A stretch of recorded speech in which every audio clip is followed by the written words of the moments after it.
Chamam-lhe o Príncipe Perfeito e era filho de Dom Afonso V e de Dona Isabel, filha do infante Dom Pedro, um dos grandes vultos da ínclita geração.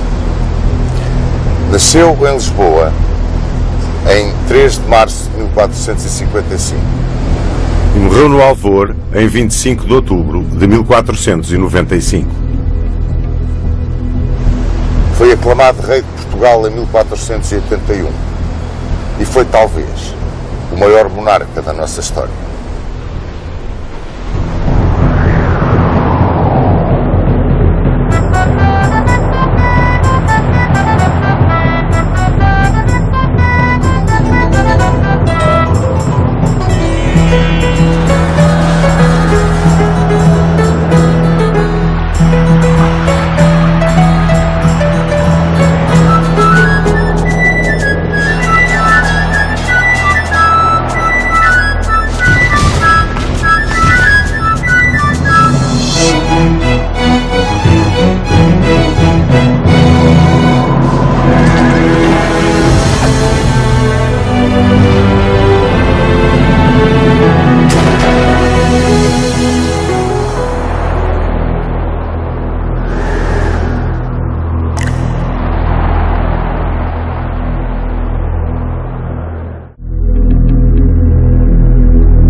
Quando Dom João II subiu ao trono em 1481, existiam em Portugal duas casas fidalgas com um imenso poder.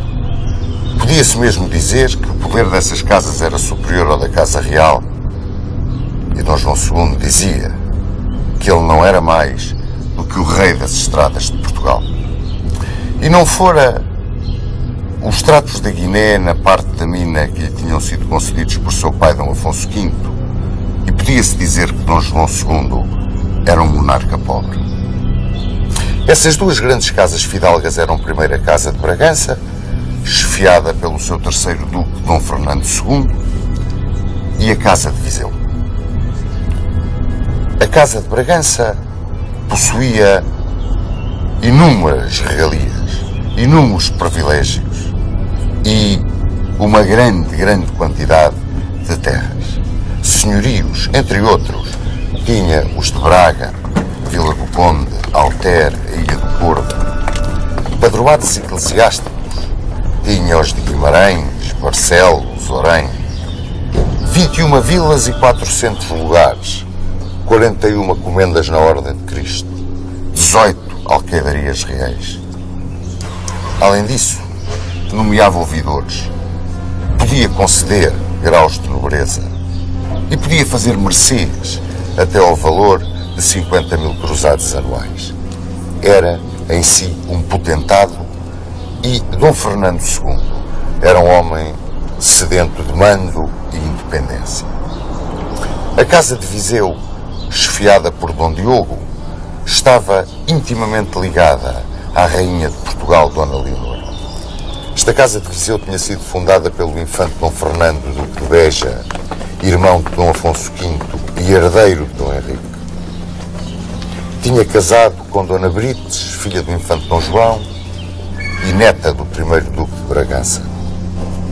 Além da rainha Dona Leonor, eram seus filhos o duque de Viseu, chefe da casa, Dom Manuel, duque de Beja e futuro rei de Portugal, e Dona Isabel, que era a terceira duquesa de Bragança.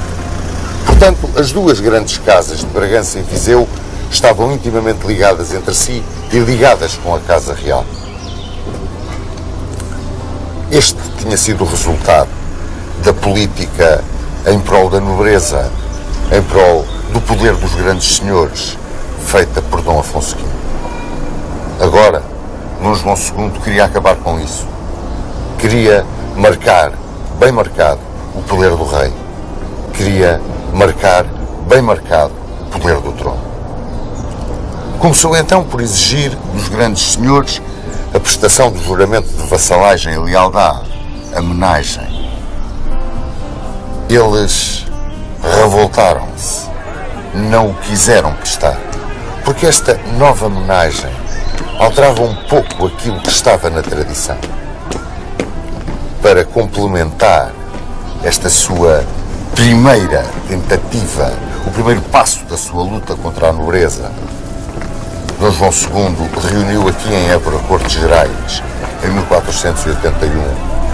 Cortes Gerais onde o povo que o apoiava, através dos seus procuradores dos concelhos, lhe pediu que fizesse novas inquirições, para que voltassem à coroa várias terras que pertenciam a grandes fidalgos que não respeitavam a justiça. Dom João II prometeu aos seus procuradores que iria reprimir todas as violências e todos os desmandos da grande nobreza. Era outro lançamento de outro desafio a essa mesma grande nobreza. A menagem que Dom João II queria que lhe fosse prestada era pública, com o grande senhor de joelhos diante do rei, as mãos metidas entre as mãos do rei e tratando o rei por meu senhor natural.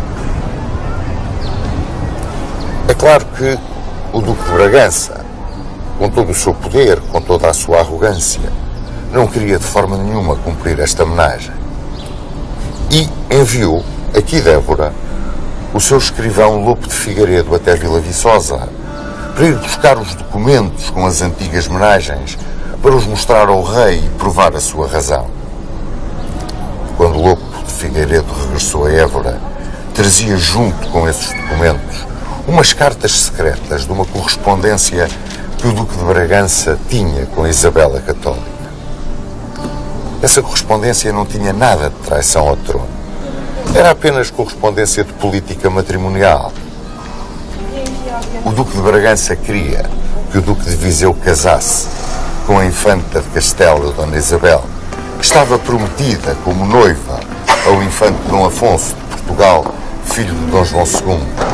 Mas pelo sim e pelo não, Dom João II encarregou Lopo de Figueiredo de vigiar o Duque de Bragança. A seguir, e porque a corte era itinerante, Dom João II foi para Montemor. E quando chegou a Montemor, teve aí o primeiro grande enfrentamento, cara a cara, com a Casa de Bragança, na pessoa de Dom João, irmão do terceiro Duque. Ele era o senhor de Montemor. A corte estava de luto ainda pela morte de Dom Afonso V.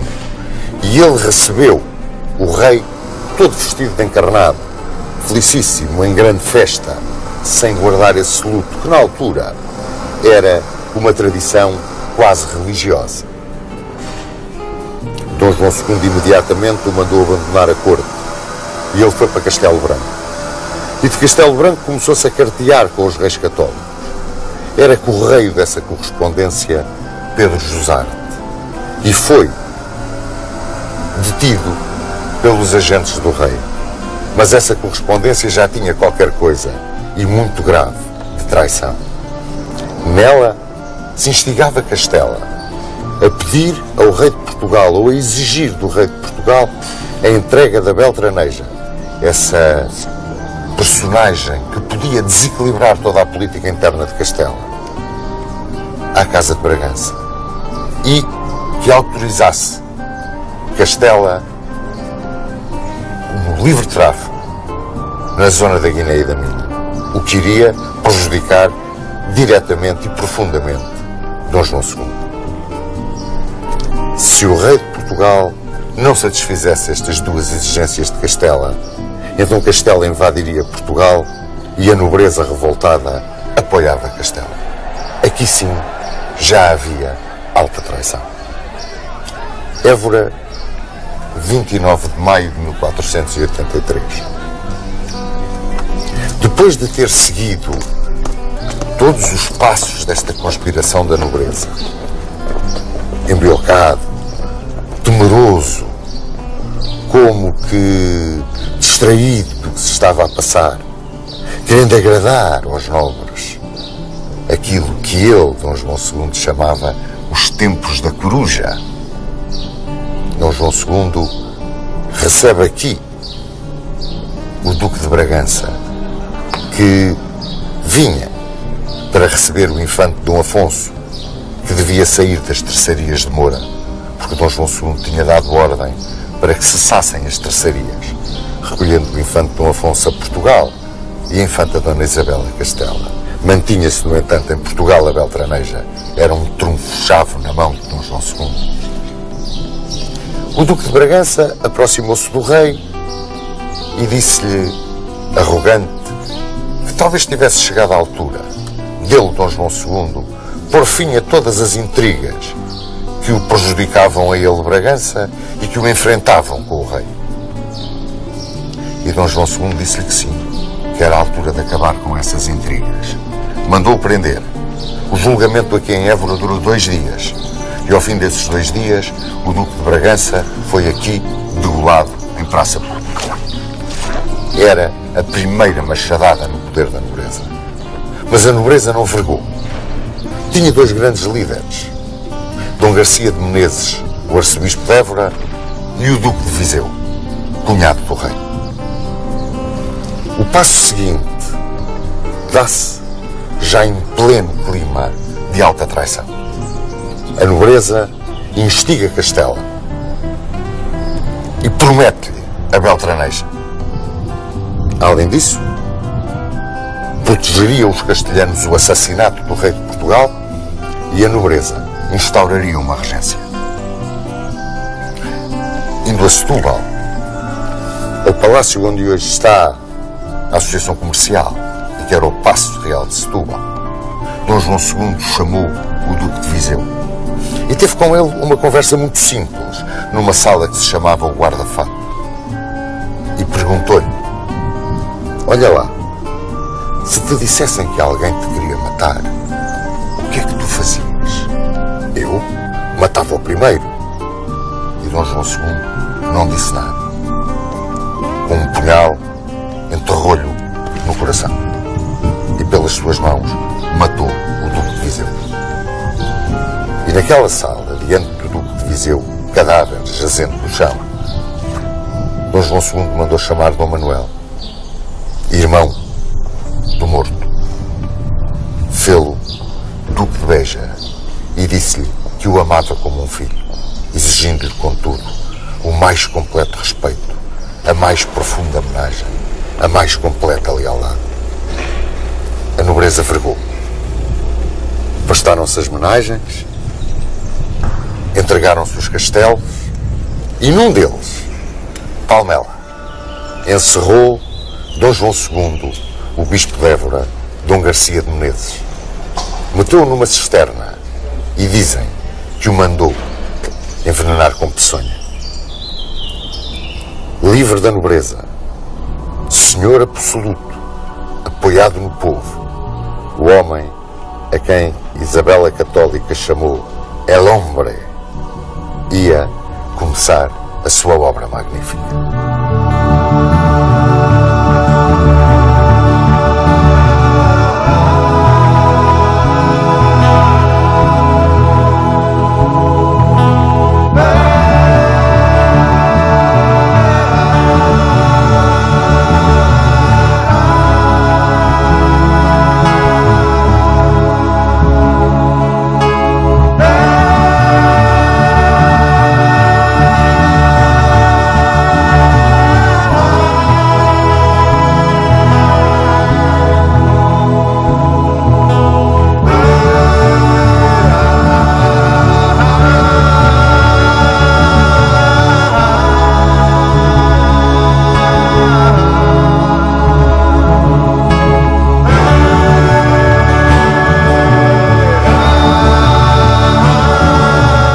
Durante o reinado de Dom Afonso V e na altura da chamada Campanha de Toro, Isabel a Católica mandou os primeiros navios espanhóis ao Golfo da Guiné. A presença dos navios espanhóis no Golfo da Guiné manteve-se e até se incrementou. De maneira que, quando subiu ao trono, Dom João II, que tinha pela navegação na Guiné um interesse muito particular, mandou Diogo da Zambuja para que construísse a fortaleza de São Jorge da Mina. Era uma forma de garantir aquilo que depois ficou conhecido como mare clausum, a navegação fechada no Golfo da Guiné, a garantia de que a partir do Golfo da Guiné toda a navegação ao longo da costa ocidental da África, rumando a sul, podia ser feita com a maior segurança e o maior secretismo. É claro que isto só era possível porque Dom João II estava talhado para ser um político extraordinário e um estratega de uma dimensão universal. A mudança que ele fez, na sua verdadeira acessão, do Centro de Operações Navais para os Açores, a garantia que ele quis ter da liberdade de ação ao longo de toda a costa da África, a maneira como ele tudo arrumou, tudo canalizou, no sentido de ter um conhecimento perfeito dessa política atlântica que o ia acabar por pôr em choque com o seu vizinho espanhol. O conhecimento que ele tinha são realmente, no início deste século XXI, qualquer coisa que temos que classificar de verdadeiramente extraordinário.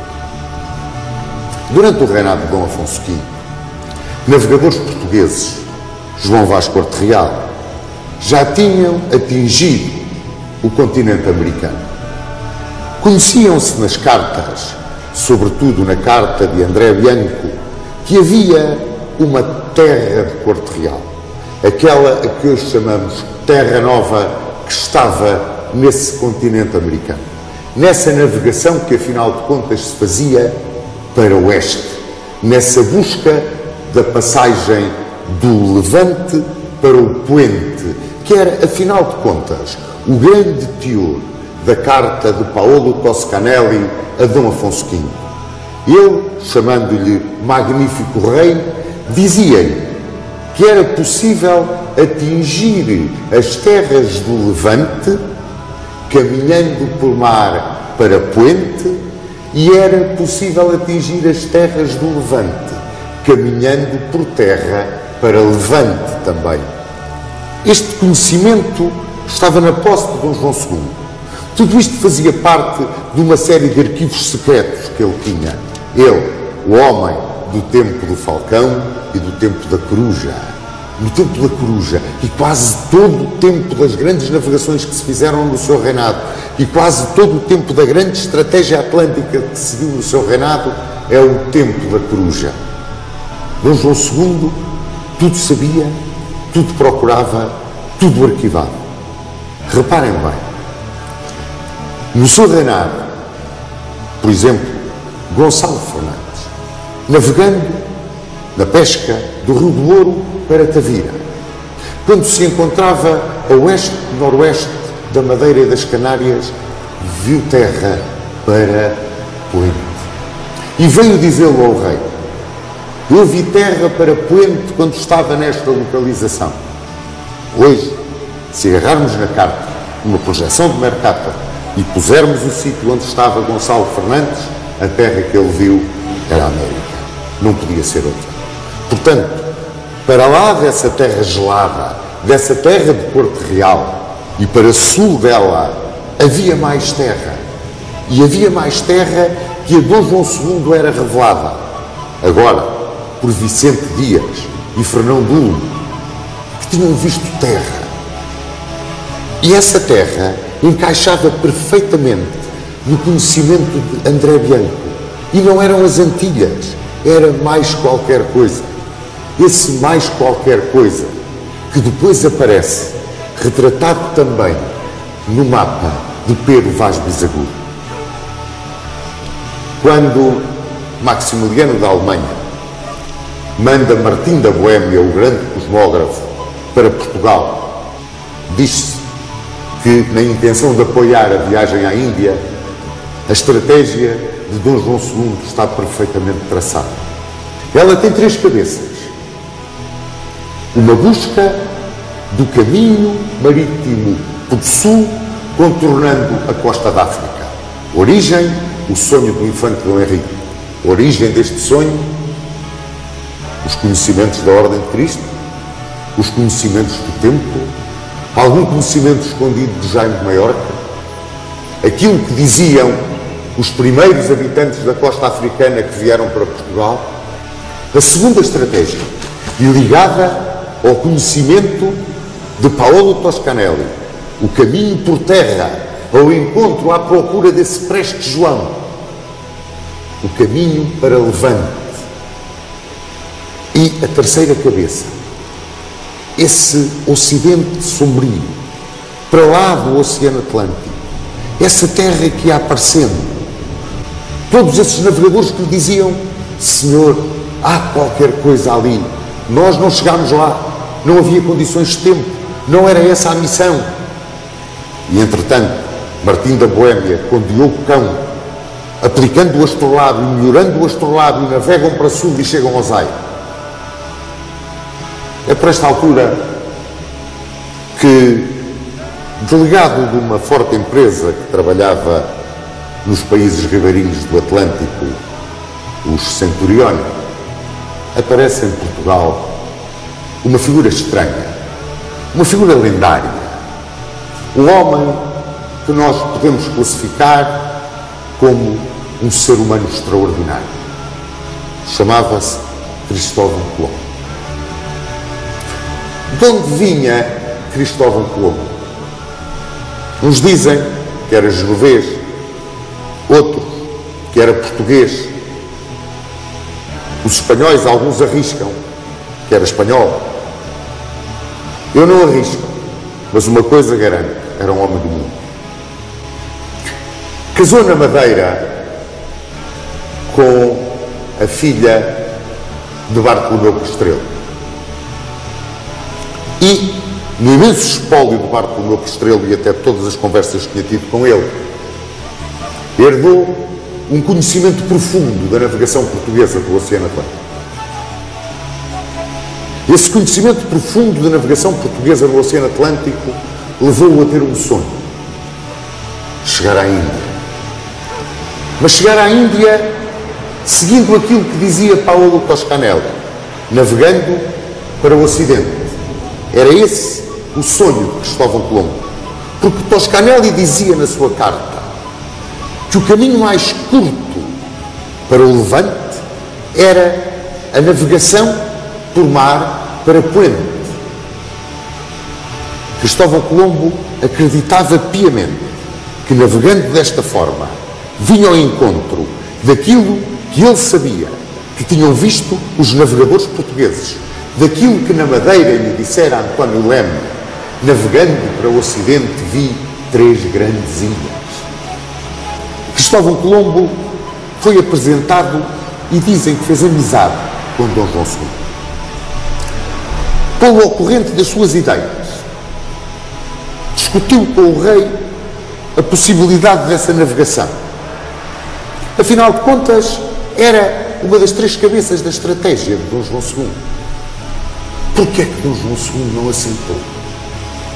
Que conhecimento teria esse homem genial que se perdeu na noite dos tempos e que o levava a dar toda a primazia à cabeça do Levante da sua estratégia a pé e navegando para sul?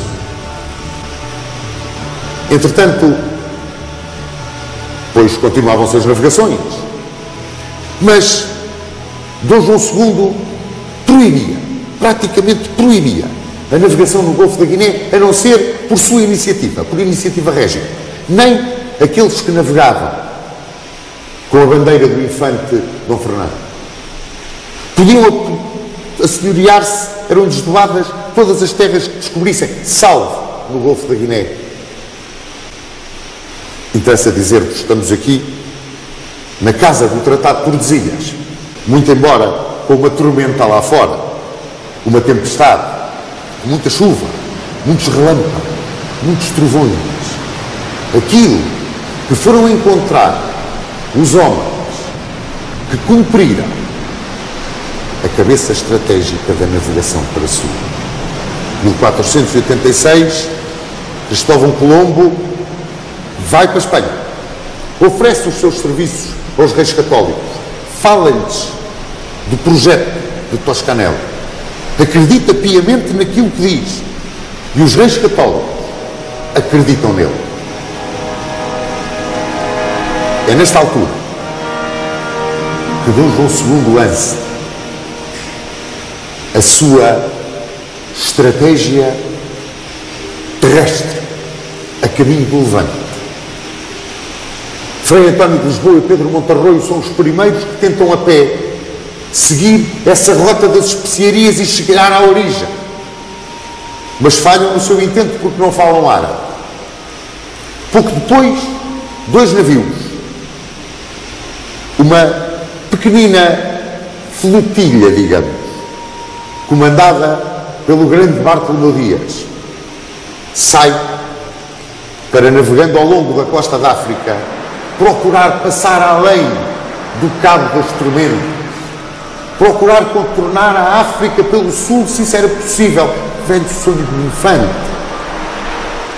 Esse segredo que nos tempos da Coruja Dom João II tão bem mantinha. Com ele iam Pedro de Alenquer e Lopo Infante. Vão no seu trajeto, vão dobrar o Cabo das Tormentas. E é curioso, a tempestade era tal, a tormenta era tal, que eles dobraram o Cabo das Tormentas sem dar por isso. E foi só quando, depois de darem muitas voltas, começaram a navegar com o continente africano a estribor, portanto à direita, e navegando para sul, é que eles, que vinham com o continente africano a bombordo, portanto à esquerda, navegando para sul, viram que tinham passado além do Cabo. Chegaram ao Rio do Infante, batizado assim em honra de Lopo Infante. Mas os marinheiros amotinaram-se, revoltaram-se, não queriam continuar. Eram muitas tormentas, eram muitos medos, eram muitas lendas, e era a realidade de um tempo horroroso. E Bartolomeu Dias voltou. Durante a viagem de Bartolomeu Dias, saiu a segunda expedição por terra. Compunham-na Pedro da Covilhã e Afonso de Paiva. E Pedro da Covilhã chegou a Cananor e a Goa. Afonso de Paiva morreu no caminho. E a notícia de que Pedro da Covilhã, que na sua volta para Portugal ficara, encontrou o preste João, o Negus da Abissínia, que tanto o adorava que ali ficou com ele, agarrou-o quase como um embaixador permanente do reino de Portugal na Abissínia, cumulou-o de honrarias e o Covilhã lá ficou. Mas mandou a notícia, não só de que tinha chegado a Cananor e a Goa, mas que ali lhe tinham dito que o mar, esse mar onde Bartolomeu Dias tinha chegado, era navegável, era o mesmo. Trouxeram a notícia a Dom João II 2 judeus, João de Lamego e o Rabi de Beja. E agora, Dom João II, o príncipe perfeito, el hombre, como lhe chamava Isabel a Católica, tinha os trunfos todos na mão.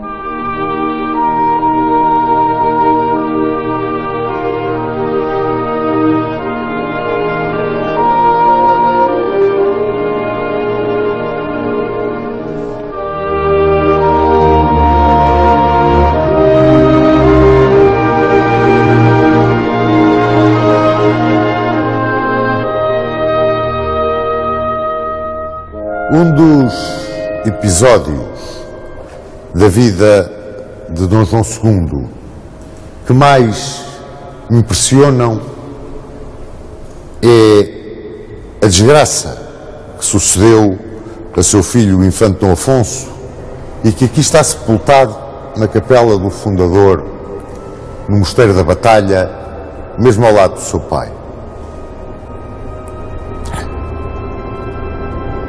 Quando os capitães da África de Dom João II se cobriam de glória em Marrocos, como foi o caso de Diogo Fernandes de Almeida, ou de Dom João de Menezes e Dom Fernão Martins de Mascarenhas, o capitão-mor de Ginetes, que rasearam Alcácer Quibir, a fama do príncipe perfeito subia como a espuma do mar no continente africano. E o rei do Senegal pediu-lhe ajuda para guerrear com os vizinhos com quem tinha grandes complicações. Veio a Portugal, foi batizado com o nome de João e foi nobilitado e foi ajudado por Dom João II. Tão grande era o prestígio do monarca português que inclusivamente foi medianeiro num litígio entre Carlos VIII de França e Maximiliano I da Alemanha. Era uma época em que se preparava a Armada da Índia e a madeira para construir os navios dessa armada era guardada na Casa da Mina.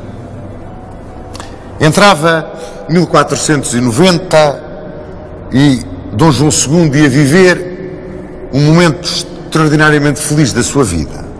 O casamento do seu filho, o infante Dom Afonso, com a infanta Isabel, filha dos reis católicos.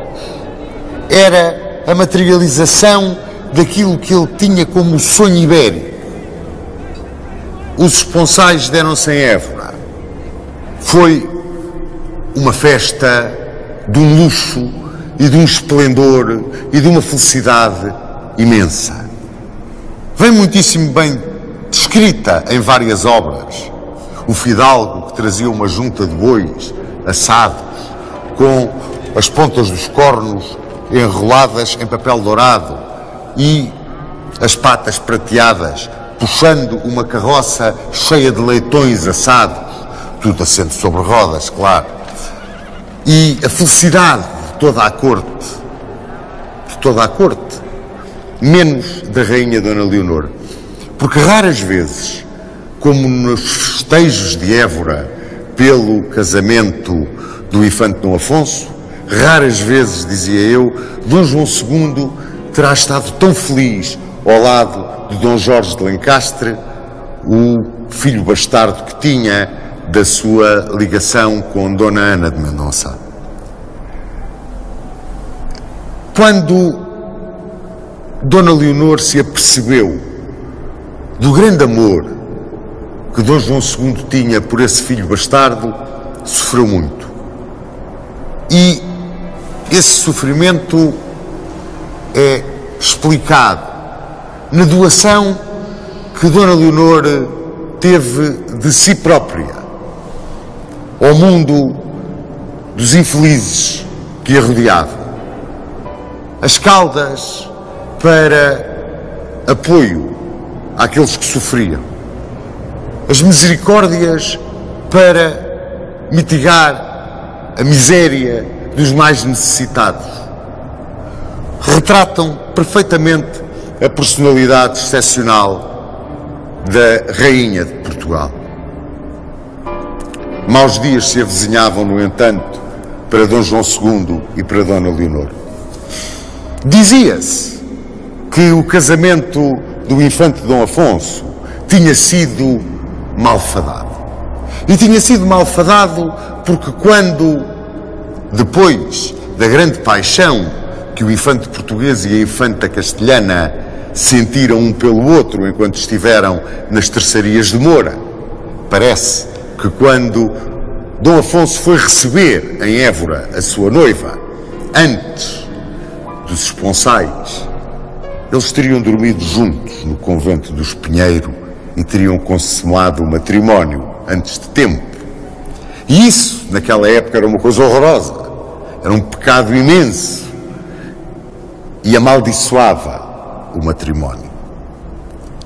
Bem, amaldiçoado ou não, a verdade é que em julho de 1491, ainda não havia um ano cumprido do matrimónio, galopando em corrida com Dom João de Menezes no campo do Alfange, em Santarém, Dom Afonso sofreu uma queda desastrada a cavalo e morreu dessa queda. Levantou-se então um problema de sucessão. Quem é que iria suceder a Dom João II, que não tinha filhos? Tinha morrido o infante Dom Afonso no trono de Portugal. Dom João II procurou encarregar o cardeal Alpedrinha de arranjar em Roma a legitimação de Dom Jorge de Lencastre. E a rainha via com muito receio apagarem-se as possibilidades do seu irmão, Dom Manuel, Duque de Beja, subir ao trono. Quando a peste assolou Lisboa, Dom João II recolheu-se a Almeirim e dizem que ao beber água da fonte coberta, da herdade da fonte coberta, teria ficado envenenado. E dizem também que Fernão de Sousa, seu copeiro-mor, morreu por ter bebido da mesma água e com os mesmos sintomas de doença que apresentava Dom João II. O certo é que Dom João II nunca mais recuperou daquela moléstia que teve por ter bebido a água da herdade da fonte coberta. Nesta altura, isto é 1492, Torquemada, em Espanha, expulsa os judeus, ou leva os reis católicos a expulsarem os judeus. E os judeus procuraram refúgio em Portugal. E Dom João II, embora já bastante doente, recebeu-os, deixou-os estar durante 6 meses em Portugal e empregou-os de acordo com as suas capacidades nos lugares certos, fundamentalmente nos lugares que se aplicavam à preparação da esquadra da Índia. Foi o caso de um famoso astrónomo, professor em Salamanca, Abraão Ben Samuel Zacuto, que ficou em Portugal e foi um dos homens que preparou muitos dos navegadores da Armada da Índia. Piorava Dom João II e o problema da sucessão punha-se cada vez com maior cuidado, porque dava a entender a toda a gente o monarca que queria que lhe sucedesse Dom Jorge de Lencastre no trono de Portugal.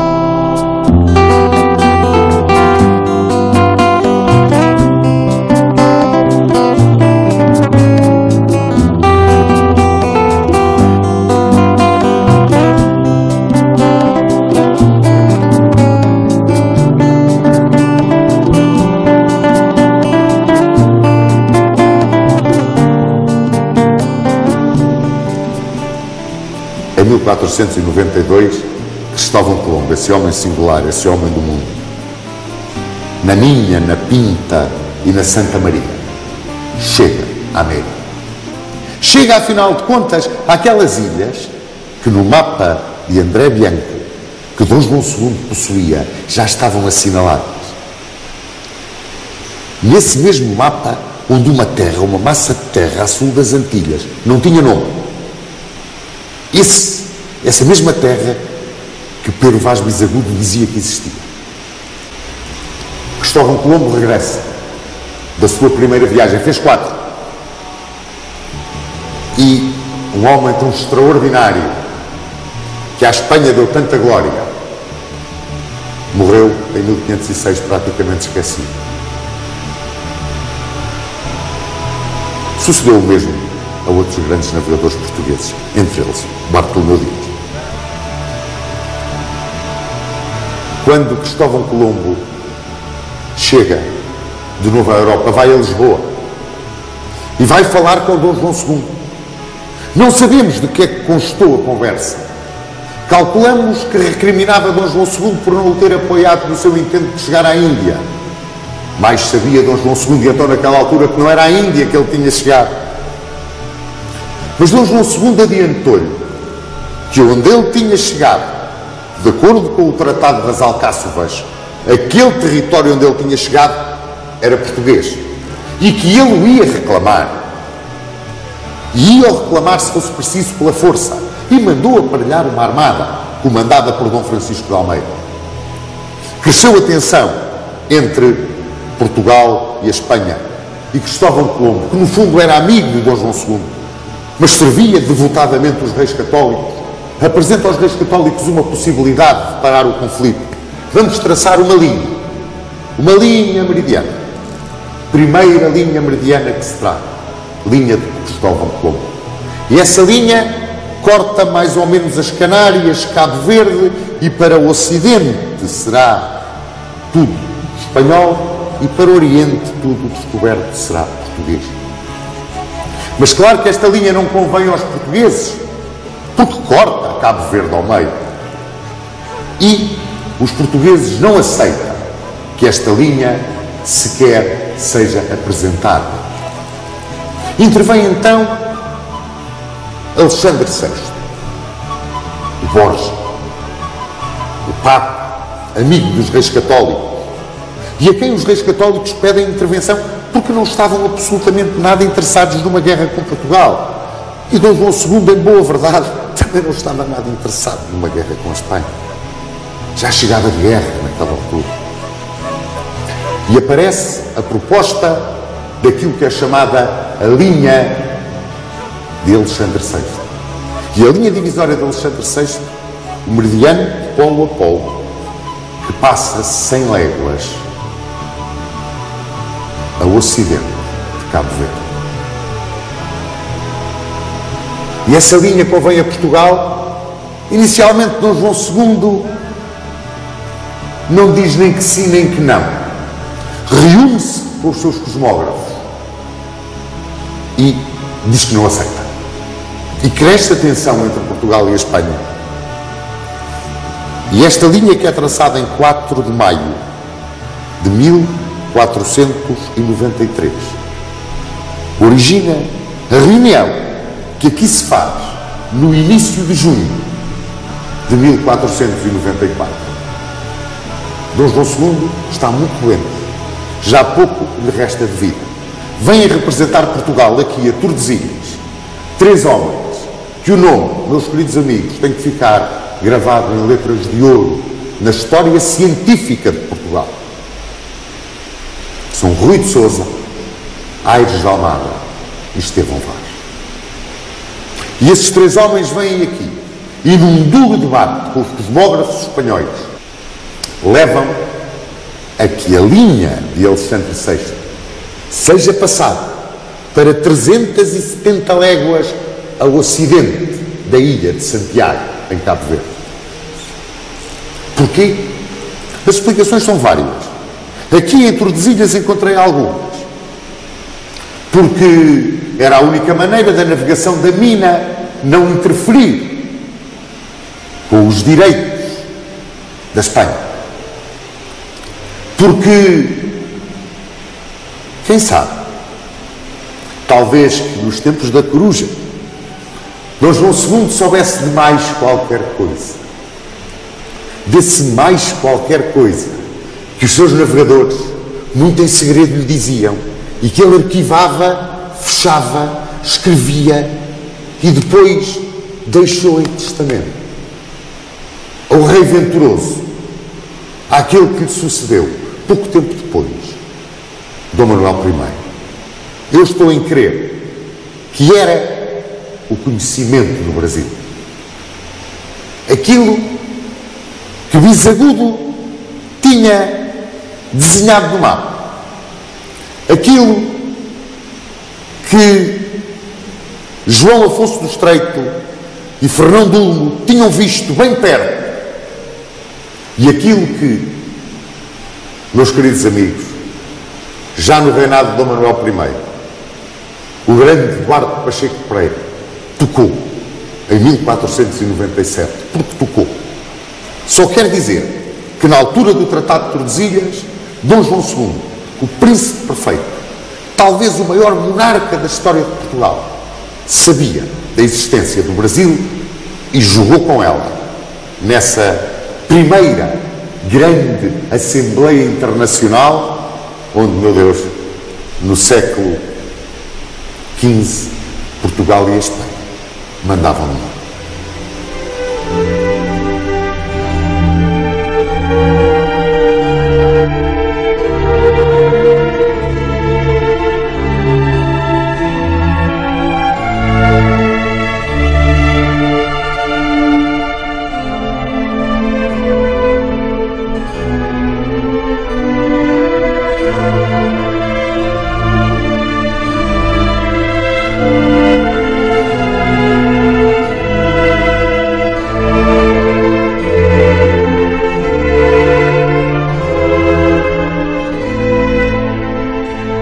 Quando já em 1494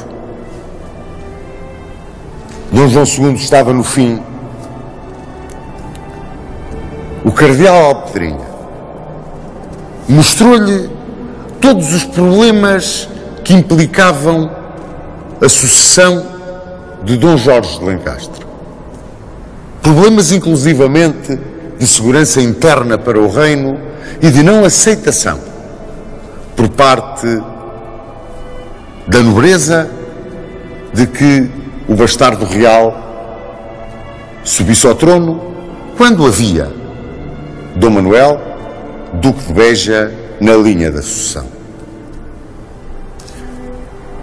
E Dom João II, muito empurrado por Dona Leonor, que adorava, e muito aconselhado pelo cardeal de Alpedrinha, que ele muito respeitava, acabou por nomear Dom Manuel, Duque de Beja, para lhe suceder no trono de Portugal.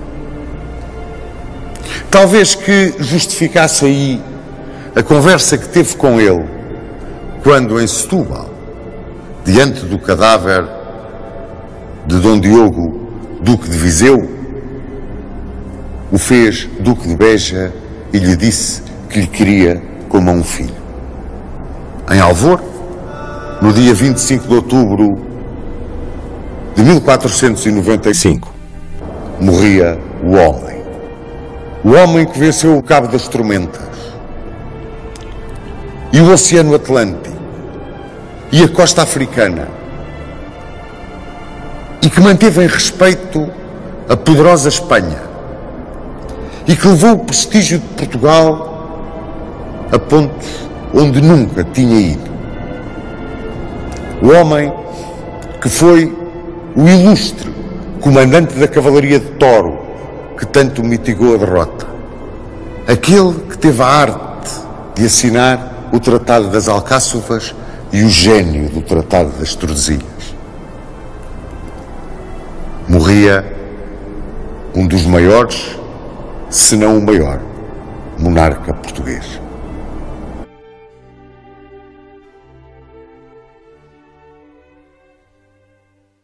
Tenho ouvido muitas opiniões acerca de Dom João II e nenhuma delas frisava um ponto que eu gostava de ouvir a opinião do Sr. Dom Duarte.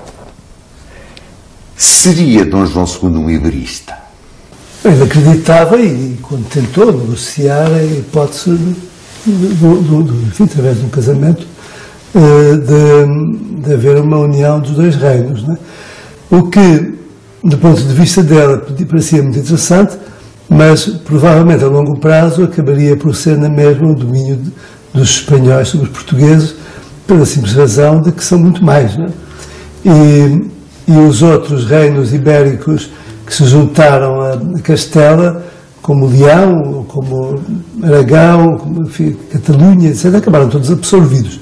É verdade que era um homem muito inteligente, muito manhoso, enfim, desconfia-se que Cristóvão Colombo teria sido um agente secreto, que teria levado os espanhóis por outros caminhos, para não irem atrás de nós para a Índia, pensando que chegaram à Índia quando chegaram à América. Há muitos mistérios muito interessantes. Porque é que Cristóvão Colombo veio visitar o rei rei de Portugal, quando voltou das Américas, em vez de ir logo para a Espanha? Dom João II tem 2 pontos altíssimos na sua vida. Um é a vitória sobre o Cabo das Tormentas, o Cabo da Boa Esperança. Portanto, podemos dizer que a ele cabe toda a glória da descoberta do caminho marítimo para a Índia. É verdade. É a lindíssima poesia de Fernando Pessoa, uma mensagem. E outro é o Tratado de Tordesilhas. Sim, esse foi de facto um ato curiosíssimo, porque ao insistir muito em ganhar 300 milhas do oceano, teoricamente não se sabia qualquer coisa do outro lado,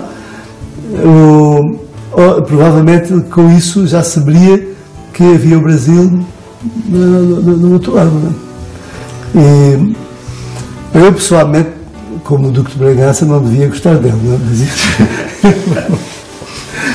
Houve realmente uma tirania joanina. E essa tirania joanina dirigiu-se às 2 casas fidalgas mais importantes, a Casa de Bragança e a Casa de Viseu. Acha que foi teoria, perseguição, ou realmente foi uma autodefesa do monarca aquilo que ele fez? Bom, pelo que eu tenho estudado, fiquei com a impressão que ele tinha algumas razões para suspeitar de que houvesse uma conspiração, mas não teria razões suficientes para chegar onde chegou. Agora, não sei se o assunto está definitivamente esclarecido, se calhar já nunca vai ser.